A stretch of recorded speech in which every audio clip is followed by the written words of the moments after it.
चलिए सुनते हैं अनाया की कहानी और उसकी परछाई के एक बहुत ही अजीब राज के बारे में।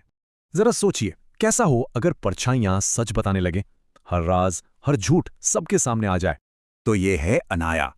बाहर से तो बिल्कुल एक आम लड़की लगती थी, पर असल में थी नहीं। फिर एक दिन स्कूल असेंबली में कुछ अजीब हुआ। अनाया तो चुपचाप खड़ी थी, पर उसकी परछाई नहीं।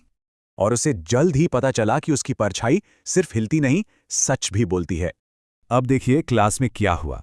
टीचर ने बस होमवर्क के बारे में पूछा और सब चुप थे।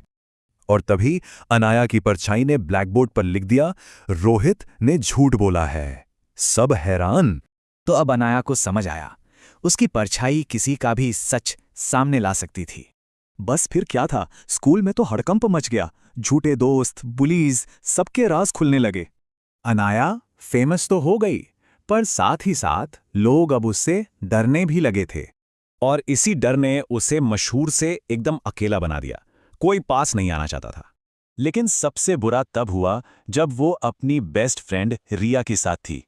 परछाई ने जमीन पर लिखा, रिया उसकी दोस्त नहीं बल्कि उससे जलती है। ये सच जानना अनाया के लिए बर्दाश्त से बाहर था। उसका दिल पूरी तरह टूट गया। गुस्से और दुख में वो अपनी परछाई पर चीखी, बस मुझे किसी का सच नहीं जानना। और तब परछाई रुक गई और पहली बार उसने खुद कुछ लिखा। परछाई ने लिखा, सच जानना हमेशा जरूरी नहीं होता। अगले दिन जब अनाया उठी तो उसकी परछाई वापस नॉर्मल हो चुकी थी। वो जादू खत्म हो गया था। परछाई तो पहले जैसी हो गई, लेकिन अनाया अब पहले जैसी नहीं थी। अब वो दूसरों का सच नहीं, बल्कि अपनी दुनिया में खुशी ढूंढना सीख गई थी। इस कहानी की सीख सीधी है, कभी-कभी सच से ज्यादा जरूरी शांति होती है। तो सवाल ये है कि कौन से सच ऐसे हैं जिन्हें न जानना ही शायद बेहतर है।